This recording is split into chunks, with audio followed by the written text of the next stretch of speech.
إن الحمد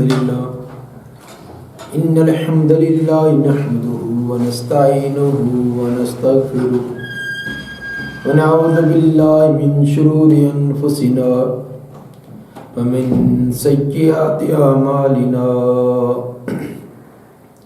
من يهده الله فلا مضل له ومن يضلل فلا هادي له أشهد أن لا إله إلا الله وحده لا شريك له وأشهد أن محمدا عبده ورسوله أما بعد اصحاب الفرائض کے حصص بیان کیے جا رہے تھے۔ گزشتہ درس میں بیٹی کے حصے بیان کیے گئے تھے۔ بیٹی کے متعلق بیان کیا گیا تھا کہ میت کی اولاد اس کی 4 ممکنہ صورتیں تھیں۔ اگر صرف ایک بیٹی ہو تو کل جائیداد کا نصف اس کو ملے گا۔ اگر اولاد میں صرف بیٹیاں ہیں لیکن ایک سے زیادہ ہیں تو ان کو 2/3 2/3 ملے گا۔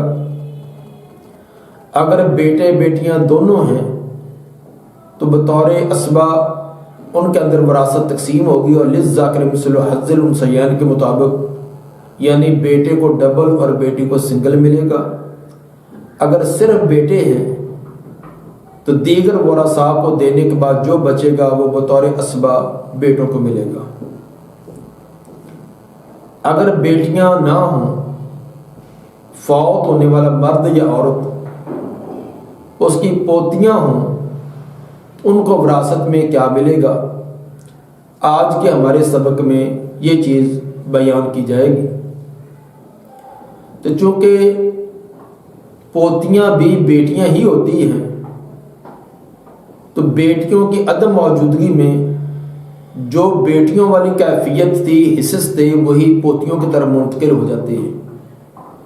بیٹیوں کے ہوتے ہوئے پوتیاں محروم ہوتی ہیں، لیکن اگر بیٹیاں نہ ہوں تو وہی بیٹیوں والا حصہ پوتیوں کی طرف منتقل ہو جائے گا۔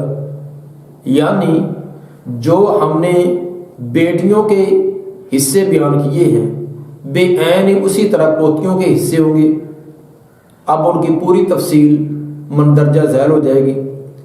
نمبر 1، اگر صرف پوتی ہے، ایک پوتی ہے اور میت کی اولاد میں سے کوئی اور نہیں، تو ایک پوتی کو کل جائیداد کا نصف 1/2 ملے گا۔ نمبر 2، اگر پوتیاں ایک سے زیادہ ہوں، میت کی اولاد میں صرف پوتیاں ہیں اور ایک سے زیادہ ہیں، تو ان کو 2/3 2/3 ملے گا۔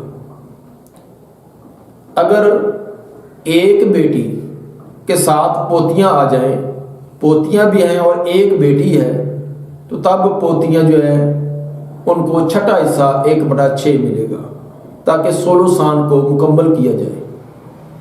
جس طرح نبی صلی اللہ علیہ وآلہ وسلم فرمایا، آپ نے فیصلہ فرمایا قضى النبی صلی اللہ علیہ وسلم للابنۃ النصف ولابنۃ الابن السدس تکملۃ الثلثین وما بقی فللأخت، کہ نبی صلی اللہ علیہ وآلہ وسلم کے سامنے ایک فیصلہ آیا کہ فوت ہونے والے کی ایک بیٹی ہے، ایک پوتی ہے اور ایک بہن ہے، تو آپ نے بیٹی کو نصف 1/2، پوتی کو سدس 6واں حصہ 1/6 اور باقی جو بچا ہوا تھا وہ بطور اسبہ بہن کو دیا۔ یہ روایت صحیح بخاری کتاب الفرائض حدیث نمبر 6736، اور اسی طرح سنن ابی داؤد حدیث نمبر 2890 کے اندر بھی موجود ہے۔ تکملۃ للثلثین کا مطلب یہ ہوتا ہے کہ بیٹیوں کو زیادہ سے زیادہ 2/3 مال جا سکتا ہے۔ اگر میت کی اولاد میں مؤنث فرع وارث ہے تو ان کو زیادہ سے زیادہ 2/3 2/3 منتقل ہو سکتا ہے، لیکن اگر ایک بیٹی ہو تو اس کو نصف ملنا ہے، آدھا ملنا ہے، تو گویا کہ ایک بیٹی اور ایک پوتی آ جائے تو ایک بیٹی کو تو آدھا حصہ نصف ملے گا. اب مزید میت کی مؤنث اولاد کی طرف منتقل ہونے کے لیے گنجائش ہے تو بیٹی کا آدھا حصہ اس کے ساتھ پوتی کا چھٹا حصہ ملا دیا جائے تو دونوں مل کر 16 سان بن جائیں گے. مثلا ایک آدمی 6 لاکھ روپیہ چھوڑ کر فوت ہوا, اس کی ایک بیٹی ہے اور ایک پوتی بھی ہے. تو ایک بیٹی ہو تو اس کو ہاف نصف ملتا ہے 1/2, تو 6 لاکھ کا ہاف جب وہ 3 لاکھ ہوگا, 3 لاکھ وہ بیٹی کو ملا. اب پوتی بھی موجود ہے, پوتی ایک اعتبار سے وہ بھی بیٹی ہوتی ہے اور اوپر بیٹی کو صرف نصف مل چکا ہے, مزید گنجائش ہے کہ پوتی کو بھی دے دیا جائے. تو پوتی کو چھٹا حصہ یعنی 1 لاکھ دیں گے, 3 بیٹی کا اور 1 پوتی کا, دونوں ملا کر 4 لاکھ ہو جائے گا, اور 6 لاکھ میں سے 4 جو ہے یہ 16 سان ہے.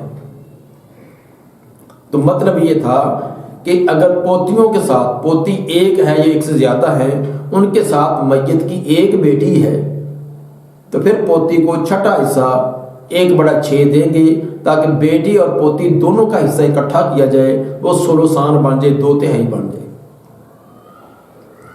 پہلی حالت یہ تھی اگر پوتی صرف ایک ہے تو اس کو نصف 1/2, اگر پوتیاں ایک سے زیادہ ہیں تو ان کو 2/3 2/3. اگر پوتی جو ہے پوتی یا پوتیاں ایک بیٹی کے ساتھ مل کر آ جائیں تو پھر ان کے لیے چھٹا حصہ 1/6. چوتھی حالت یہ ہے کہ اگر پوتیوں کے ساتھ پوتا بھی ہو, میت کی پوتیوں اور پوتے دونوں قسم کے ہیں, تو پھر یہ بطور اسبہ ان کو مال ملے گا. للذکر مثل حظ الانثیین, یہ آپس میں تقسیم کریں گے, یعنی پوتے کو ڈبل اور پوتی کو سنگل. اور 5ویں صورت یہ بنے گی کہ پوتی محروم ہو جائے گی. کب؟ جب میت کا بیٹا موجود ہے. میت کا بیٹا موجود ہو تو بیٹے کے ہوتے ہوئے پوتی پوتا محروم ہو جاتا ہے. اسی طرح پوتی کے محروم ہونے کی ایک اور بھی صورت ہے کہ جب میت کی 2 بیٹیاں ہیں, 2 یا 2 سے زیادہ بیٹیاں ہیں, تو اس وقت بھی پوتیاں محروم ہو جاتی ہیں, کیونکہ ادھر میت کی مؤنث جو اولاد ہے ان کی طرف زیادہ سے زیادہ مال 2/3 آ سکتا تھا, تو 2/3 اوپر بیٹیوں نے لے لیا, بیٹیاں 2 یا 2 سے زیادہ تھیں انہوں نے لے لیا.